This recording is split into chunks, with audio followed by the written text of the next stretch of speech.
All right. Welcome everyone for another GRiP-ing seminar, the finale of this season. So we'll be meeting back in August, late August, September. So you have a break until then. I know all of you would be missing it these 3 months. I'll let Andy now introduce the speaker. We have another crypto talk of this week. Okay, thanks everybody. Welcome everybody. Welcome Boris. It's a pleasure to introduce Professor Boris Striepen. This says I couldn't remember whether I could. It was Whittier and Allen, Professor of Microbiology and Immunology.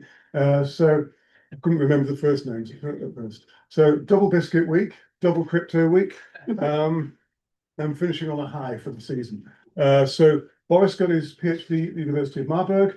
And then went over to Philadelphia, work with David Roos, postdoc working on toxoplasma. Don't worry, it'll do that from time to time. Before moving down to the University of Georgia, where he started his own group, initially working on toxoplasma, but he's become the father of the molecular biology of Cryptosporidium, developed the model so that it's possible to achieve transfection. And as I'm sure most people in the room appreciate, once you've got transfection, there's a lot of things you can do these days.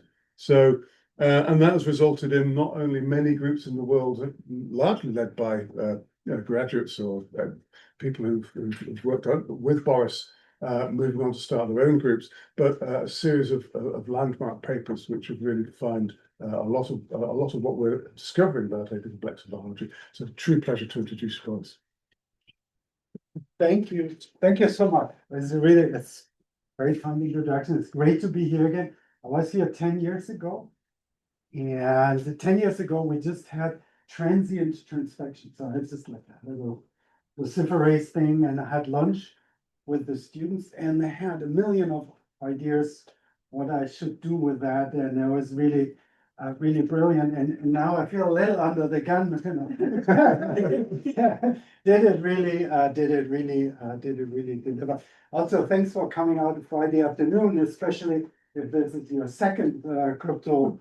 I'm interested in Cryptosporidium, but I feel kind of 2 talks in a row and probably tax your patience. Okay, so today I give you a little bit of background on disease and parasite. But I will make that really short, banking on that. Probably Chris already told you some, and then I think I focus mostly on the part of my lab that works on parasite sex. And how is that controlled transcriptionally? How does it actually work cell biologically? And if I don't run out of time, I talk a little bit about how can we use this as a tool for discovery. Okay, so Cryptosporidium is a huge problem for Great Britain, They're ruined. I thought when I found this, it's truly brilliant. Midlands woman who drank tap water during Devon trip says Cryptosporidium ruined her holiday. Feels like something people in my lab could write. So you had a bigger outbreak in England 2 years ago, and so Cryptosporidium caused waterborne outbreaks all over the world. Many in the US is a reportable disease, often associated with recreational water, but also with drinking water. But so really the true burden of the disease is on kids under the age of 2 in low resource settings, and depending on your count, it's the second or third or fourth most important cause of diarrheal disease in toddlers and infants. It has a very strong association with malnutrition, both as a risk factor. So malnourished kids are as susceptible as HIV positive kids, so very strong risk factor, but also as a cause, obviously, if babies have terrible cholera-like diarrheal disease, they lose weight and their nutritional status is depressed. And I'm sure Chris has told you that there are no good drugs, and there's also no vaccine. Okay, they come to you as an oocyst, so as a spore. It's a screen. pointer. As a spore, and that's why you even in Europe and the US have these big outbreaks because water fluoridation is totally ineffective controlling it. Now the spore comes to sporozoid, and then it invades a host cell there. And if you are used to invasion movies from Plasmodium, or even better from Toxoplasma, or all these things, then this is a bit unimpressive, right? It looks like they just fall onto the monolayer and get round. How's that invasion? And so once we have transfection, look at that in a bit more detail. And this is a little movie that Amandine made when she was in the lab, and she labeled the parasite in red, so that's a sporozoid, and in green the plasma membrane of the host cell. So she transfected the host cell, put GFP into the plasma membrane. And then if you look at the same thing and in invasion, now you can see that the process indeed brings the red parasite under the membrane, under the green membrane of the host. But in the end, they sit up there in a little tent, so they don't go deep into the cytoplasm. Okay, and I have this. So they set up this very peculiar niche at the apical face of enterocytes. There's a mouse we infected, heavily infected, and Tim Bergner at Robert Koch in Berlin did serial section EM for us. You can see all these parasites that are all in the brush border. And in this process of invasion, they turn within 5 minutes from something like this to something like that. And all the remodeling of the host cell that, for example, malaria parasites do as well, here is structurally super visible, right? So they have an actin patch like enteropathic coli or so. They build these, what's in orange, they build different proteinaceous bands that hold them there. And they built this membrane, this swirly membrane. It's the feeder organelle, so it's where the transporters sit. They have a super reduced metabolism. They really take everything from the host, even pure nucleotides, and so they import them across them. Okay, how do they do that? And like every respectable pathogen, they do that by secreting proteins, and in the invasion process, they secrete and translocate about a good 150 proteins. And I don't have really time to talk about that today, but at the meeting in Edinburgh, Alison, who has studied this in great detail, will show you. So only thing I have here is a little movie of, so during the invasion, they spit out the protein into the forming interface. And if you fix them later, you can see, so this is the host cell with its membrane. The little bubble is the parasite in its funny parasitophorous vacuole. You can see the green protein is this. It makes one of these various elements that I have shown you. We have now quite a detailed picture of that, how that works. Okay, but I promised sex in my title for Friday. So you have this invasion process, and then they divide by schizogony, just like malaria parasites will do. And at the end, you have merozoites coming out, and they can continue to do that. But the thing that makes Cryptosporidium a really handy model to study parasite sex is that here in one host, they have sex, and they have sex every 2 days. They run around this cycle every 2 days, and so the merozoites can infect new cells. And down there you can see the blue, they make male cells, and at the end the gamete releases these little planaria looking like gametes, and they find a female and fertilize. And the end is again a new spore, and the spore can go and infect a new host, but they are born hot. It's not like Toxoplasma where you have to sit in the kitty litter box for a week to become infectious. They are fully sporulated, and they can immediately infect the same host. Okay, so to study this a bit, one of the early things we did is we wanted to we wanted to see them but they are teenage. I used to make fun of microscopy in malaria parasites. Because it ends up you guys that coming from as a toxoplasma researcher, you not see anything in the little inky things there. And then I must say, now that I work on a parasite on a similar scale, I have been humbled. I have been very difficult to see stuff in small. So the way that we can tell them, so these across is maybe 5 microns, so they're small. And the way that we can tell them apart, that the nuclei look different. And so we put a neon green protein onto a histone, so we label the nucleus.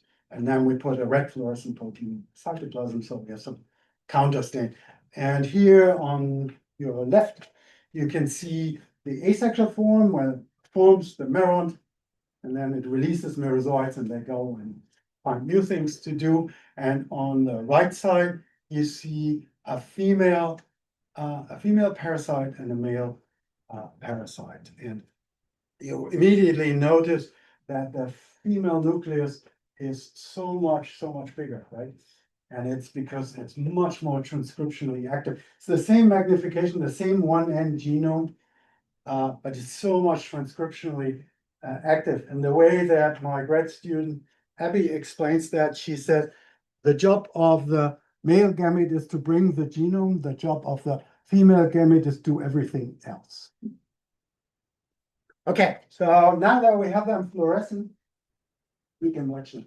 We put them on the microscope and automatically we collected hundreds and hundreds of videos. And then you can essentially see what they're doing. So there's an asexual form, there's 1 nucleus, and then it divides, has 8, and they go out and do their thing. This is a male, you will see it makes 16 of these little bullet-shaped nuclei.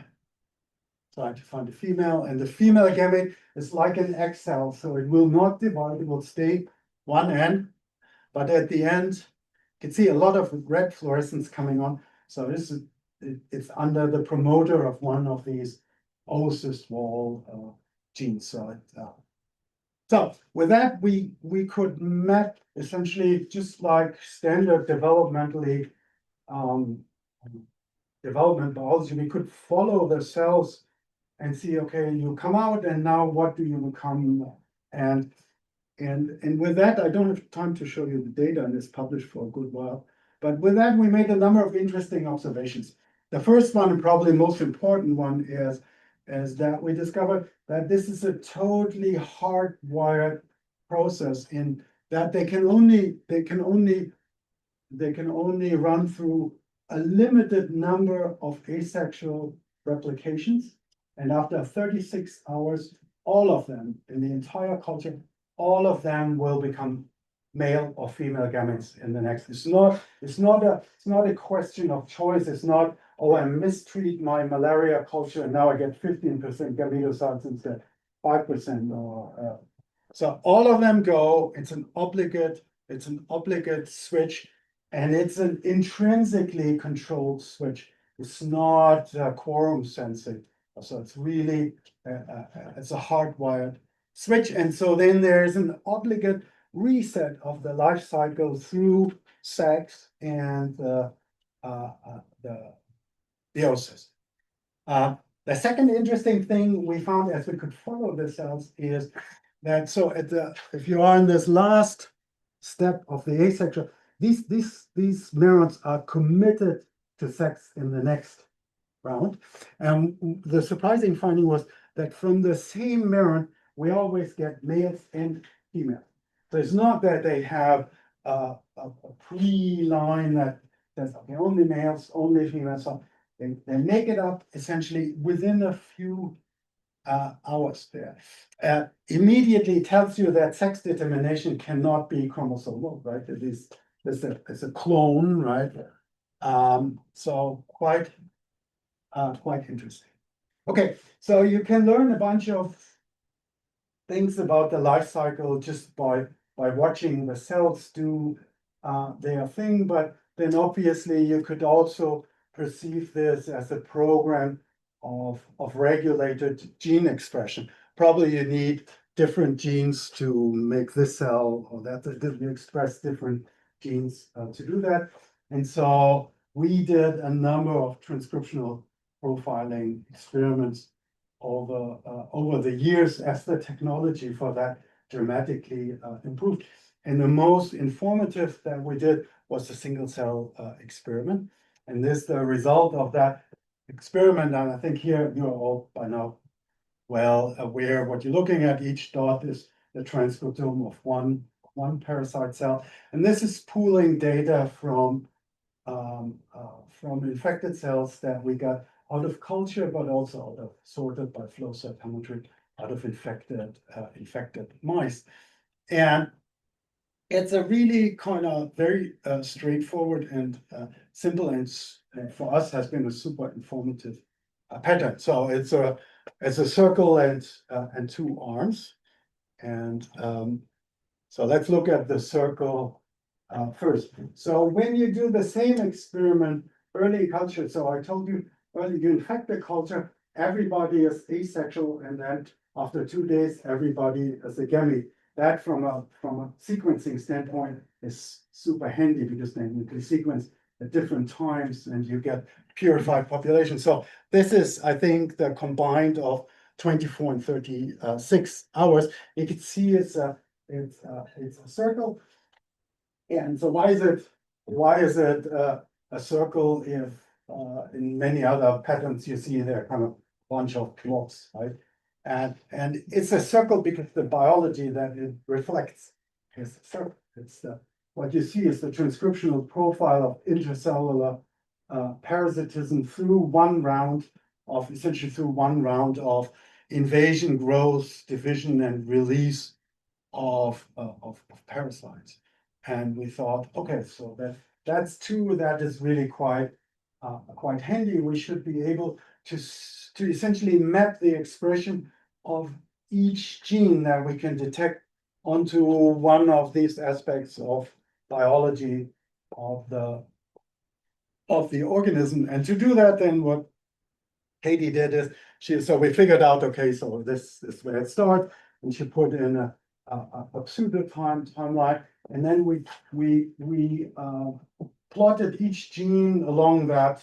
So we take the ring, bend it open, and then along that axis, and that was remarkably consistent.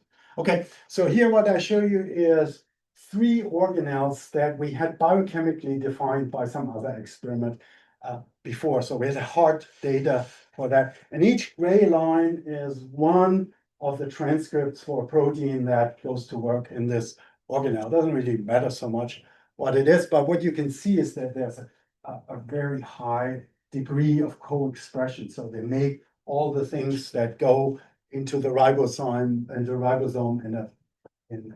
the same way. And so then what we could do is essentially get a mean for that, and then look at a number of organelles at the same time.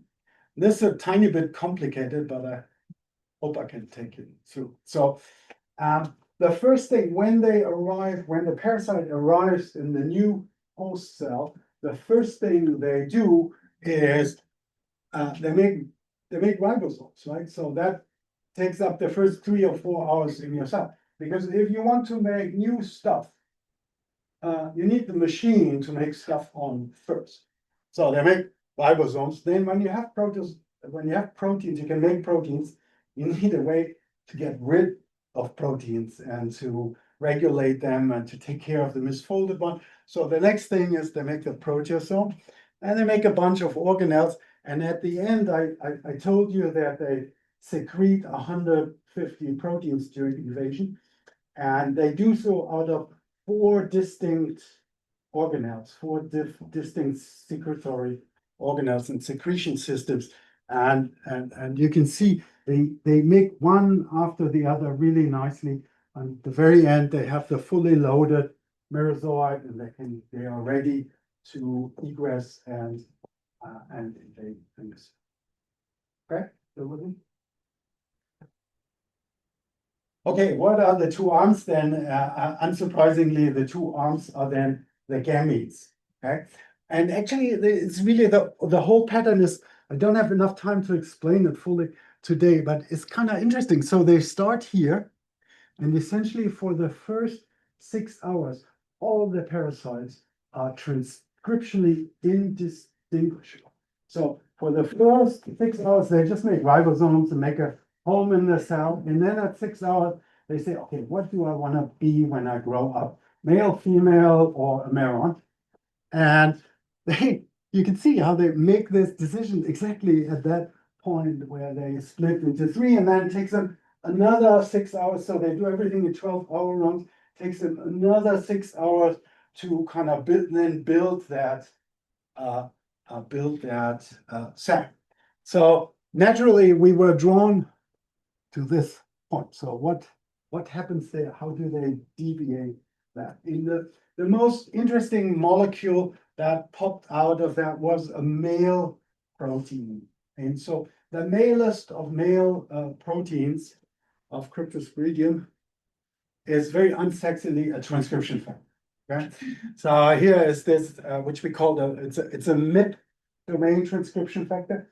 It's a homolog of the transcription of a similar factor that in Toxoplasma decides whether they want to switch to the chronic bradyzoite stage. And you can see that it's expressed. So the short arm, I didn't tell you, the short arm is the male and the long arm is the female development. You can see that it's expressed right at the beginning of maleness. So then Katie's hypothesis was, okay, so this is a factor that would commit the parasite to a male fate. And so she epitope tagged the thing, and then satisfyingly it goes to the nucleus. So the red cell, it goes to the nucleus, and as the transcription factor should. And then this is kind of cute. So because they make males and females next to each other because they always make 8 and they stay close. So you have a very young male here and a very young female here, and you have a nice strong expression of the male factor here, and it's not there in females. And then based on that, okay, so she wanted to test that by reverse genetics, and we need to do this conditional because, as I will tell you, sex is essential for the parasite. But we need to do it in conditional way, and we developed 2 ways to do this, which prolonged the development of this paper by 2.5 or 3 years to figure that out. So the first thing she wanted to test, and that actually was pretty straightforward, was okay, is this MIP-M, this male transcription factor, sufficient to drive cells into maleness? And so she expressed it under a promoter that's always on, but then regulated it with a protein stability element. And so essentially when this small molecule shield 1 is not there, it's off. And if she adds shield 1 to the culture, everybody becomes male. And so if you do this early in the culture, when there are typically absolutely no males, you add shield 1 and you induce maleness, and you essentially make everybody male, but you only see 30% because once they are males, mature males, then they go out. We just don't have a way to count them, but you can see they make all these nice males. And then so that allowed us to test the question whether is it a good thing if the entire population is male. There seems to be divided opinion on the issue. It's terrible. Right? So we drive them all into maleness. Like usually they go through several rounds making luciferase, and we get a read. But if we put on shield 1 itself is not toxic to the parasite, I should say.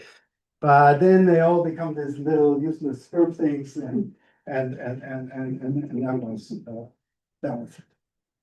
Okay, so what if we take it away? And to take it away, we essentially used a rapamycin inducible Cre recombinase, and we flocked the gene. So if we add rapamycin, the gene, or at least one of the DNA binding domains of the transcription factor is punched out of the genome. And then she tested, okay, what does that do to the development of male and female gametes in culture? And you can see that in the absence of the transcription factor, there are no males anymore, whereas the female development is totally unaffected, right? Which I think suggests that there must be an earlier divergent point that said, okay, now we will go to sexual stages, and the second one that was male and female, and this MIP-M controls the switch to maleness. Okay, so one reason that we really, in our system, we really love this rapamycin-induced Cre recombinase is that you can give rapamycin as a drug, you can give it to a mouse. Actually, you prolong the life of the mouse. Right? You immune suppress it a little bit, get inflammation on mice live longer. So what that means is that we can take away parasite genes and study the effect of that in the context of a live infection in an animal, which for us is very important because certain aspects of the life cycle only occur in vivo. Okay. All right. So what happened? So I showed you that males are not important for growth in vitro. So are males important for growth in vivo in the mouse?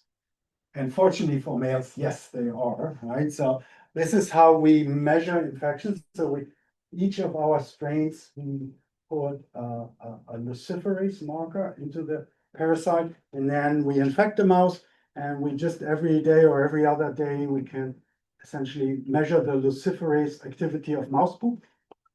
And so we have half of my lab is fridges full with mouse feces. Very, very uninspiring. So, and you can see you get a nice burden curve, and after 2 weeks in this context, this strain, this mouse background, it's a self-limiting infection. If we block male development, we get no infection whatsoever. I trust it come back, right? Yeah. Okay, great. Okay, so sex is really important. It's important. So no sex, you break sex, you break the infection. So that I think opens a whole new kind of slice of biology that one could target in drugs or vaccines. So if that's the case, it would be good to understand how it works. But we don't know how it works. So here's what we kind of know. We know the male gamete makes these little guys. The gametes are released. Then they somehow find a female and fertilize. So the keen cell biologists among you kind of immediately spot two unexplained problems is, okay, how do they find the females? And the second one is the female actually is an intercellular stage of the parasite. So somehow they have to apparently get over all these movements. And let me just make this point that it's really intracellular fertilization. And I showed you this data set we got from Tim, and actually he I think at the Robert Koch Institute, I think they don't have use for this super fancy microscope, and it ran for us. It must have run for weeks and weeks. Could have never paid for that at my university. Aside from that, we don't even have the microscope. But we generated this amazing 3D data set of infected mice that has full section sewage parasites for hundreds and thousands of parasites. So we could look for rare things in that just by playing the videos back and forth, which is great when you're supposed to write something really important and finish this paper or so, then you could go and say, oh, playing around with this movie. It's kind of important scientific work, and it's a little. Okay, so what I'm showing you here is a female parasite, and you know it's a female parasite because it has these darker vesicles, and they contain the proteins that will make the shell around the oysters later. And so then if you zoom through it, you could see a large nucleus, which is the female nucleus, and then you can see a small, tiny bullet nucleus up there, and that's the male nucleus. So this is a zygote. And by looking through hundreds of cells, we found about, I think, 25 of these guys. And I show you 3 examples here. In pink, you see there's the large female nucleus on the bottom, and on the top are the male nuclei just before, after fertilization, prior to nuclear fusion. Yeah, so here's this example. And then there are also 2 that look like this one. Again, you see it's a female parasite, has this vesicles, large nucleus. And then if you zoom through, you can see there's an interesting one kind of attached on the outside. And of those, we found only 2. And there's in the entire literature, there are 2 more. So it's really hard to spot. Okay, so they seem to come from the outside, and then the nucleus is in. In all our searches and in the entire literature, there's not one picture that shows, hey, then in between, how do they, what do they do? Okay, so, but what you can see in these pictures, if you amplify them a little, is, okay, there's some structure to the male, and there seems to be kind of at the end where they are attached, there seems to be stuff in there. There's structure in there. And then Tim has a bunch of more additional fancy microscopes. And so these are 2 male gametes, and here you see the nucleus. And again, you can see there are a number of structures at this apical at the when Adam's material was still in my lab. One of the pictures in the literature, people believe that there's a basal body and there's a B. You know, they had annotation of B, and he suggested it stood for business end of the male gang. And so Tim also did tomography on thin sections. So this is not cryotomography, but it's tomography on plastic embedded things. And you can see more, again, I forget that, I can't point out, but you can see more structures, and maybe I'll show you the model at the end, and then you can see some of it. There's the nucleus, there are microtubules, there's this dense thing, and there are these arms that go around, and there's stuff on top of the arms. Okay, so then obviously the idea is that somehow this likely represents the fertilization machinery, and it does the finding and of the female and the transmission of the nucleus. And Aurelia, who studies this, is really keen to dive into the details of that. The only problem was that we didn't know any of the proteins that make up these structures. But then we were immensely helped by this single cell data set, because it's really a marvelous resource in that not only does the transcriptional profile tell you, okay, these cells are different from those cells, but you can also now turn it around and can say, okay, great, the blue cells are the male cells, but the expression of which genes make them males. And so in exercises like that, she figured out that there's a good 50 that even with the most rigid parameters are unique male. And so they then obviously came to the top of our list. And so then she went to epitope tag them, and she epitope tagged a good number by now. It's a little slower than epitope tagging in toxo, maybe like falciparum, maybe not quite as bad as falciparum. I think it's better than falciparum, but not as difficult, not as nice as. Okay, so she tagged some of those. So she was mostly interested in things that have a signal peptide, thinking, okay, so if they interact with something, probably should find something on the surface. Okay, these are the first three she tagged, and you could see, and they were only present in male gamete, in males.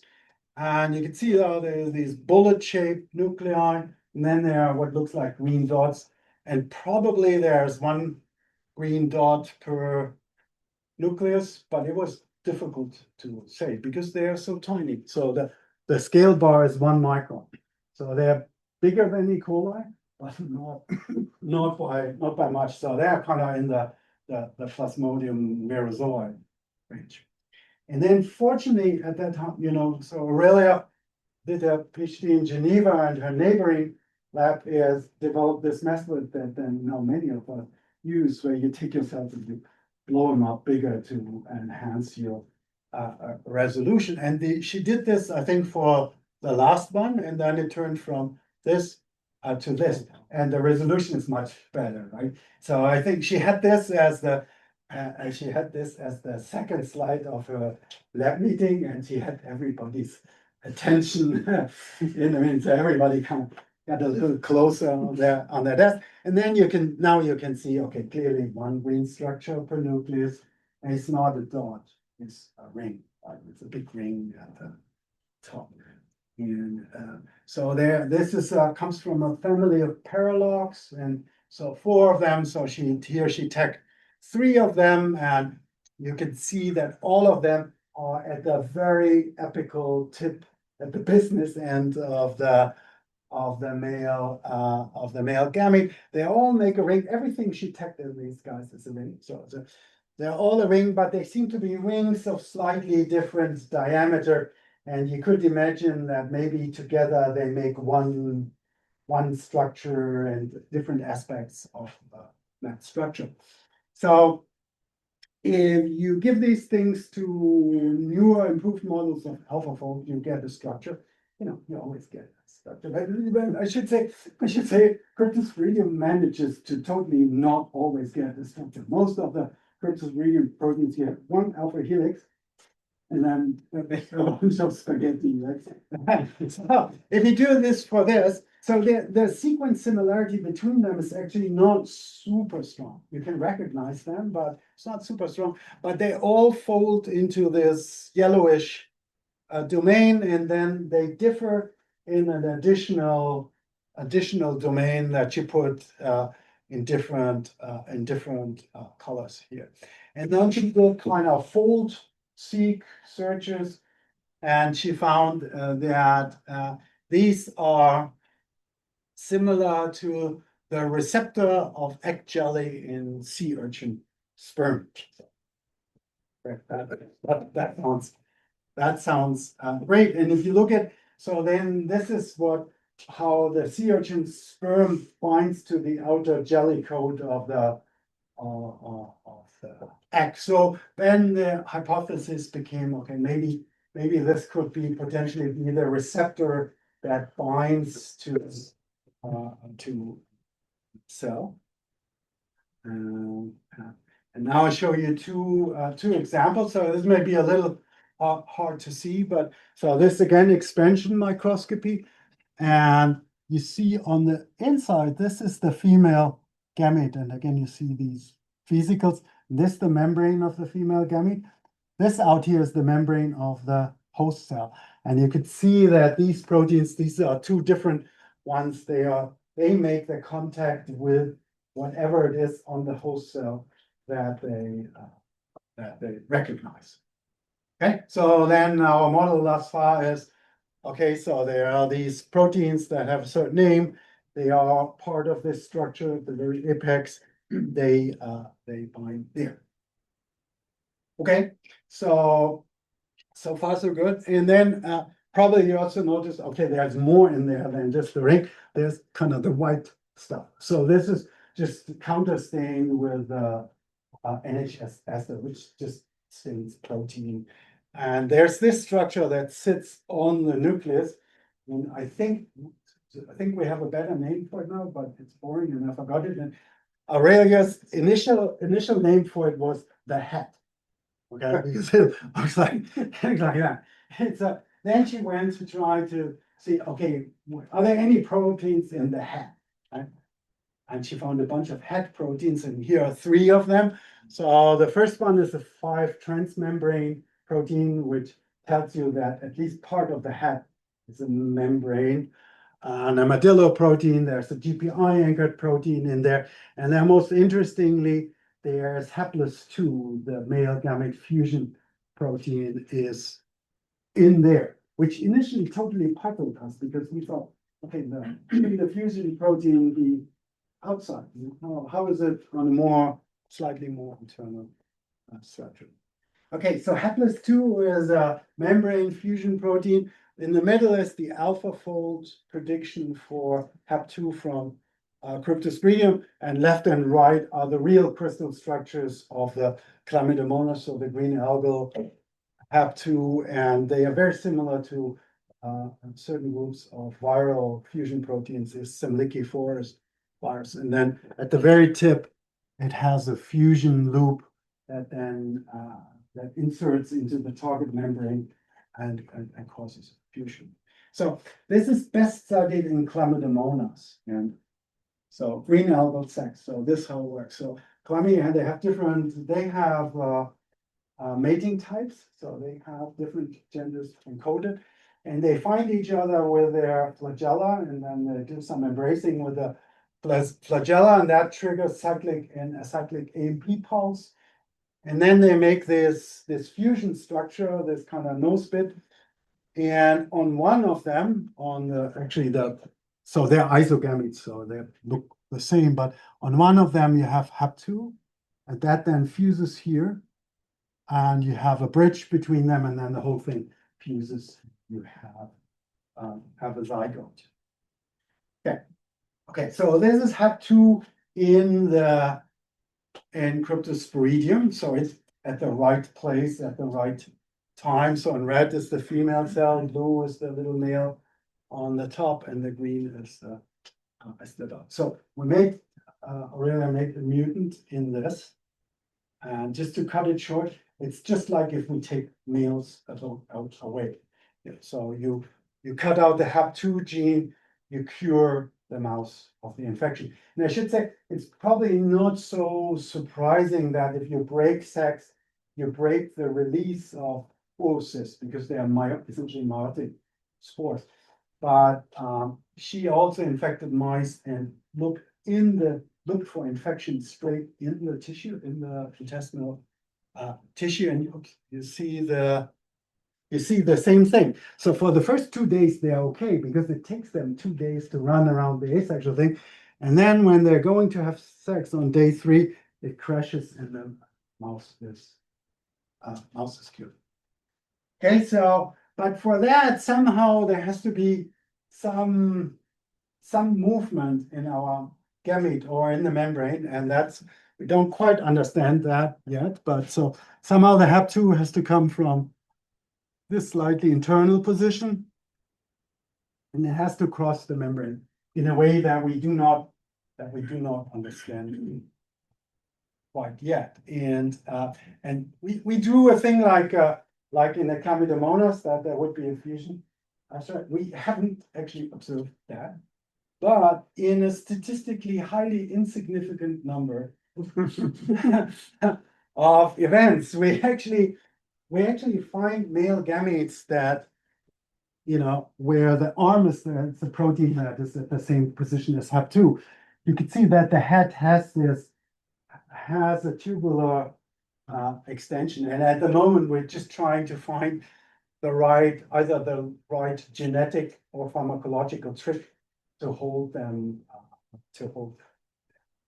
Okay, and then the nucleus has to move, and I think I took out the slide. She also has a formin protein on the nucleus that could polymerize actin and drive the nucleus over into the female gamete. So I feel very little of this model is proven at this point, but I think it is a mechanistic model, and we have some of the things to hopefully figure it out. Okay, do we still have time? No, I still have time. Okay, all right, great. So then the last thing I'd like to talk to you about is what is sex good for, at least perspective of a molecular geneticist, and it's that you can do crosses. It's a big advantage. So you have one parent with an interesting phenotype, another parent with an interesting phenotype. You cross them, and then if you have enough of the progeny and you sequence them, and so then hopefully you could figure out, okay, what gene is behind this striping. And we have used this.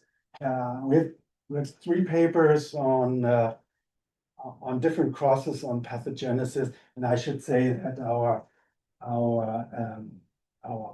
friendly competitors, David Sibley and Leo Zhao, also had 3 papers on using crosses, so it works really, really well. So today I thought I'll show you one that we most recently did, and then we just published last week. This work by Sebastian Schauer, who will come back to Europe and starts his lab in Zurich, and Grayson, who was a tech in the lab and will now be next month an MD PhD student at UCLA. Okay, so this has to do with clofazimine. And so I told you that there's no treatment for cryptosporidium. The Gates Foundation funded a number of large screens, and one of them was to rescreen things that are already approved medicines, their reframe library. And the hit out of that was this compound clofazimine, and there was a lot of excitement around that, because clofazimine is a used drug. It's the standard treatment for certain types of leprosy, and it's also one. It's one of the since 2024. It's one of the 3. If you're unfortunate enough to have multi-drug resistant tuberculosis, this is one of the 3 drugs that are in the backup. So there's generics that are made already in the countries that have a big crypto problem. So it would have been quite brilliant. And very, very swiftly, the Gates Foundation pushed through an initial trial in humans in HIV positive adults in Malawi with cryptosporidiosis. And that was a very, very difficult trial, because the people in the study were just so terribly ill. Like, they had not only cryptosporidiosis, they also had tuberculosis. And so very, very difficult trial, but and super disappointingly, it failed to show efficacy for clofazimine in humans, and there and with some reasonable data, the suggestion was, okay, so humans have a lot of diarrhea, and it's just the bioavailability was not there, the concentration was high.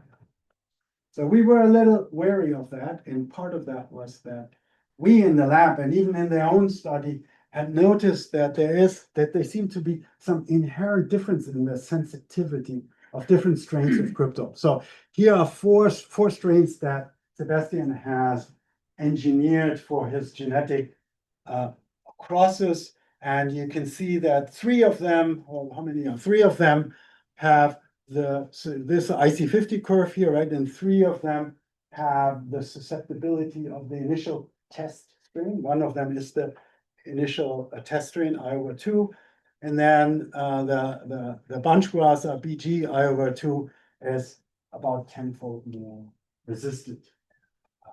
So we thought, okay, maybe that has something to do with failure. But we also thought, okay, if we have a resistant and a susceptible, maybe we can figure out how the drug works, right, by a cross. So we did a cross.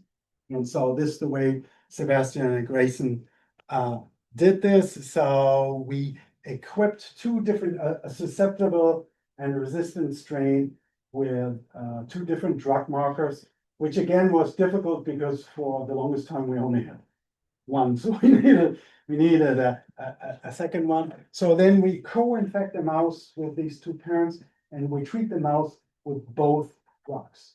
Okay, let me show you quickly what the result of that is. So not only do they have the drug markers, they also have a fluorescent marker. And so if you just mix the parent and you do flow cytometry, you see, okay, the green ones are green, the red ones are red. if we co-infect a mouse and we put it under the double drug pressure, we isolate essentially 100% recombinant version that now is positive for both of these. Okay, so now we have a progeny pool, and they have millions, so the numbers are quite good. But now we have a progeny pool, and then we infected new cages of mice. One we treated with vehicle, and the other one we put under clofazimine under escalating doses because we didn't quite know what would be the right dose. So we started really low and then worked our way up.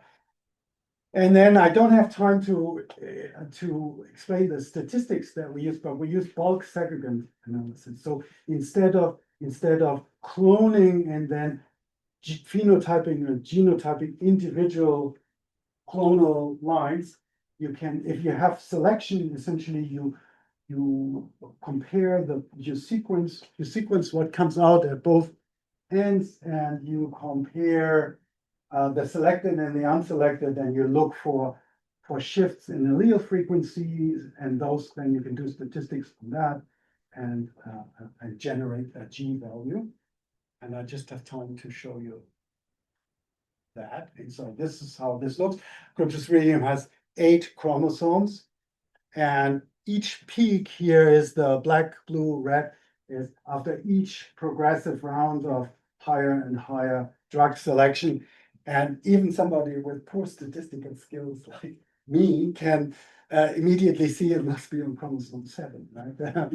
I mind a really super sharp peak, and then you can hone in on the individual. So each dot is an individual SNP there on the right, just chromosome 7. And the highest SNP is in this KH1 gene, and there are the other 2 genes next to it. And turned out this cage thing that with this is the SNP it mapped to. And this didn't really give us anything. It was kind of a very, very conservative change. But then Sebastian, who's super careful, he looked also for other variations, and we looked for indels. And I think in the paper we said we looked for indels, but he just looked at raw sequencing and said, well, okay, well, what's that? And so there's a 2 base pair mutation that 2 base pair deletion that causes a frame shift and a premature stop codon in this gene, NDH2. And this had our immediate attention because the TB people fight over what is the mechanism of action of clofazimine, but half of them believe it's NDH2. So it's okay. This must be it. And you can see here, this is the frequency of this indel if we select on the right or we don't select on the left. Okay, so that suggested then that it's a pro-drug activation type mechanism, and loss of NDH2 causes resistance. And to test that, Grayson and Sebastian made a knockout mutant. And that knockout mutant is super resistant, even more resistant than the initial resistance mutation. And with the help of Wanju lab, we did some biochemistry, and he could show that indeed what the enzyme, the recombinant enzyme, does is put electrons onto clofazimine, and then clofazimine is super hydrophobic. It sits in the membranes, kind of like ubiquinone equivalent, and then it randomly shares those electrons and causes oxidative damage.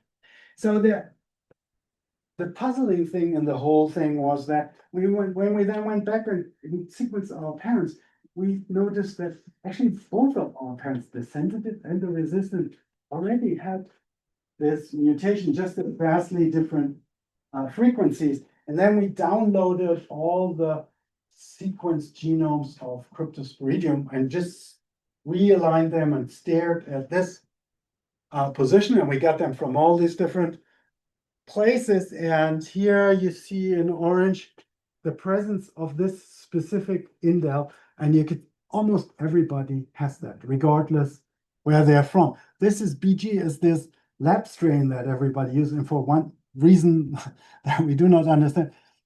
Okay, it's much higher there, but it's present.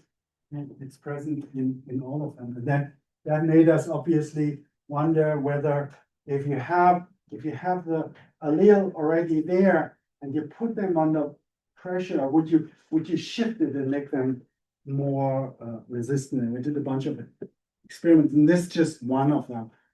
So the orange is the presence of this resistant allele, and if you infect a mouse, so this using the strain that already has 30% to begin with, if we infect a mouse and we do not treat, it stays at that frequency. If we treat the mouse, then we shift it into the resistance allele. So we do not know, we do not know for a fact that this is what happened in the clinical trial, right? That it fails because there's already pre-resist. We tried to get some of the samples, but the rules in Malawi on human samples are quite strict, so they destroy everything immediately after conclusion. So we couldn't get any, but I think it's reasonable. Okay, so I didn't tell you anything about the secreted proteins and how they remodel the host cell, really. But I think we have a better understanding of the life cycle now, and some aspects have changed a bit from what's in the textbook. And so we can, to a certain extent, we can manipulate that. There's some emerging insights into how sex works at the level of cells, and sex can also be a really powerful tool for genetics. Okay, I should ask, so Grayson and Sebastian did the crosses. Ketlin did all the single cell stuff, and Aurelia, with the help of Chloe and Franklin, works on the. Thank you so much.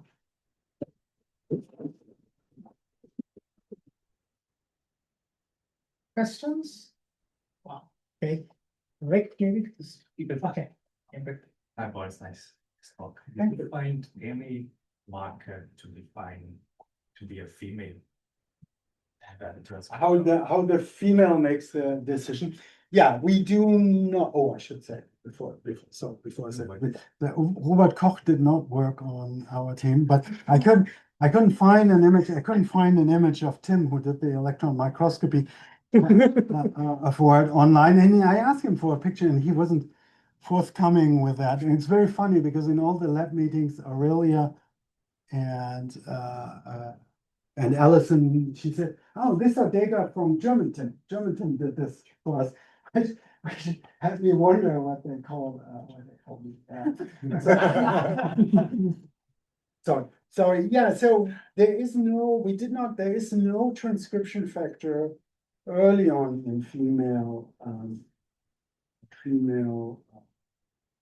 development that we could. There are AP2 female specific AP2.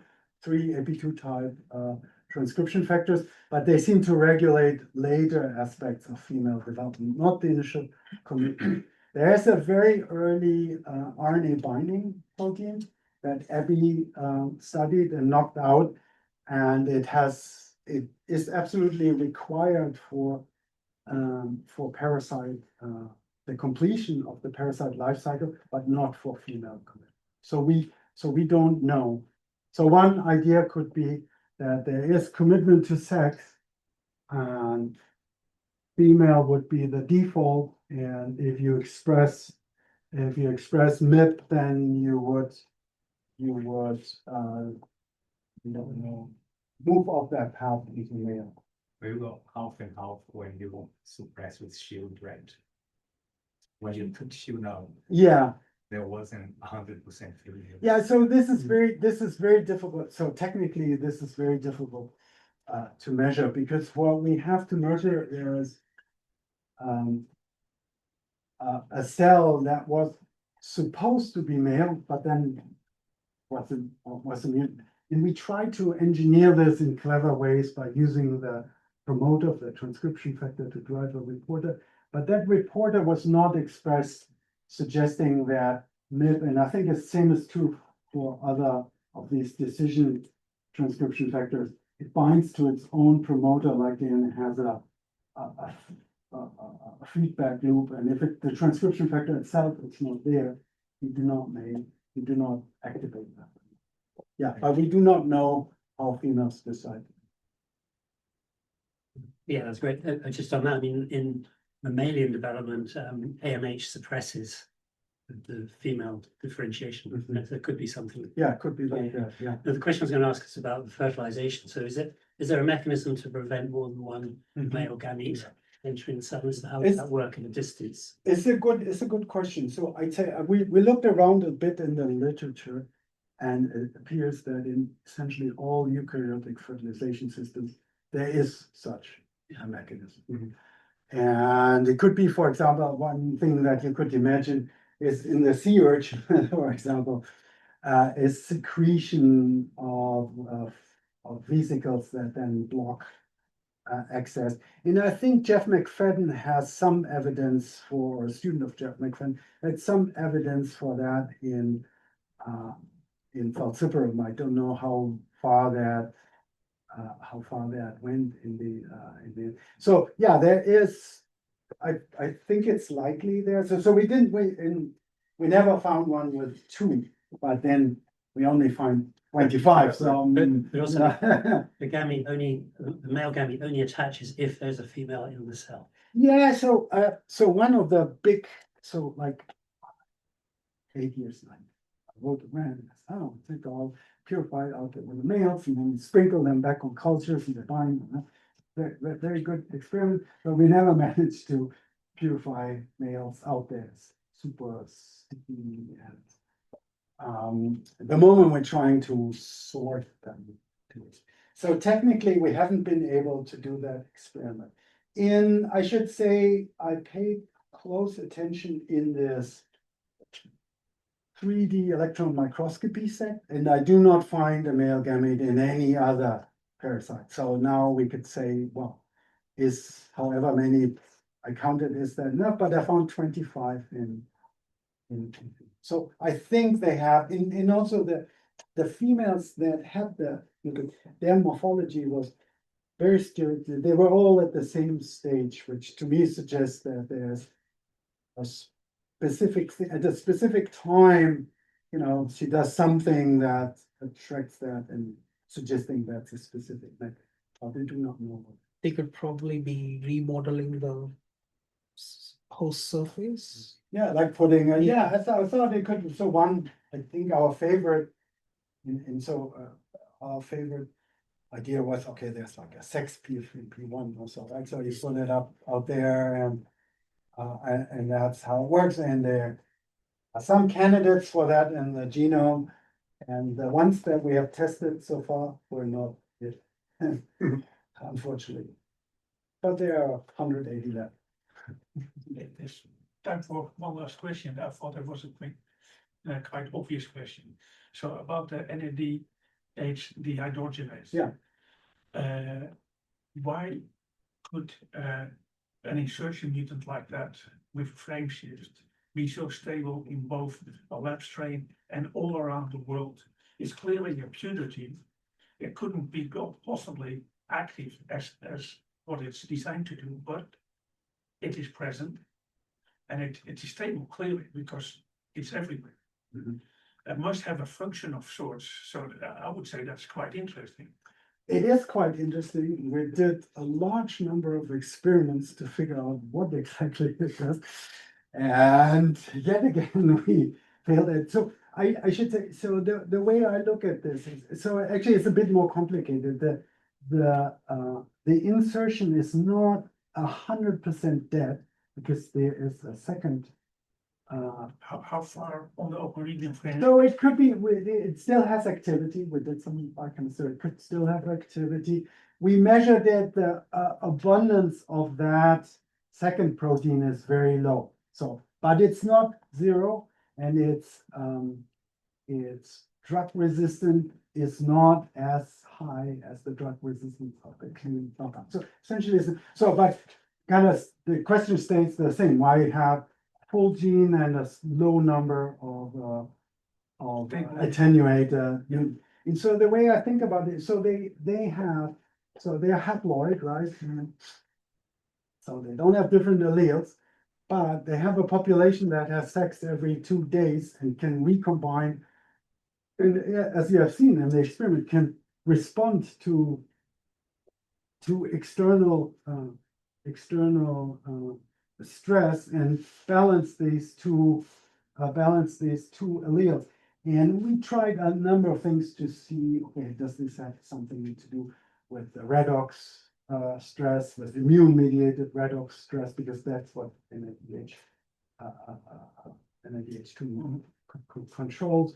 And we couldn't quite measure. You can measure effect. And I think my feeling is that probably they have this bed hatching mechanisms in many genes. You could see that in different if you think of immune responses or pathogenesis factors, you could see that would be a nice mechanism to vary, but it's hard to detect if there's 5% of a different variant. You know, your sequencing algorithm calls it an N, right? So it throws the data out, and the only way that we could discover it is because it has this drug resistance effect. So I think it is a way that they can balance alleles, but we do not know to what end in this specific case. The key thing I think is that it's non-random. It is non-random, no. Yeah, it is that specific double A. And it's not, oh, you can have at any point whatsoever, Yes. anywhere in that gene, a frame shift or whatever, a stop codon introduced. Right? It's totally not random, which makes it even more annoying that we couldn't find out the mechanism. Yes. Let's move here. Maybe I'll sneak in a couple of questions regarding that. So, Okay. because of that high rate of recombination happening, does that itself give it some kind of advantages? So have you seen any recombination hotspots like through the generations? And in the field also, has anyone seen like, are there multiple strains in the same patient? And is that- So certainly, so the US over the last years has been overrun by one hypertransmissible strain of Streptococcus hominis, so the different species. Mhm. And Liu Zhao has shown when he was still at the CDC also that this is the consequence of two strains that met in America, crossed, and then took off, a European and an African strain, and then made it big in the new home, right? So that's certainly there. Carol Gilchrist, who studies antibody responses to Cryptosporidium, has seen a lot of diversity in a cohort in Bangladesh of infected children. So I think there is a lot of recombination. Any questions? Reaction? So you mentioned that it's always a third cycle of asexual proliferation that gives rise to it. So are there transcriptional differences between the first and third? Yeah, you would totally think that would be the case, right? And we have data from those time points, and we cannot tell it apart by an RNA, which could mean, okay, it's not a coding RNA or not one we detect, or it means that it's an epigenetic thing. And what is different is the difference is there is somehow in the last cycle, you know, a locus is opened up that then is receptive to the right transcription factor in the next round, and you go over to sex. And so we try to test that hypothesis in when mapping kind of epigenetic modification across the life cycle. It is technically rather challenging because we cannot purify the parasite away from the host. So if we do these experiments, then we have a lot of, you know, big host nucleus and small parasite. So it's a lot of, we need to sequence really deep to see the parasite. So that's our hypothesis, but again, one that we do not have real evidence. But I feel based on how it works in Plasmodium, right? I feel that could make sense. Is that that one thing that happens is the locus opens, and the next thing is the transcription factor.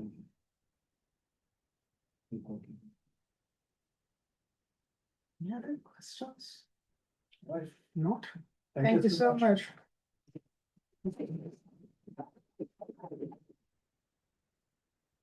Do I have to do anything to the Zoom or can I just? I'll end it from here.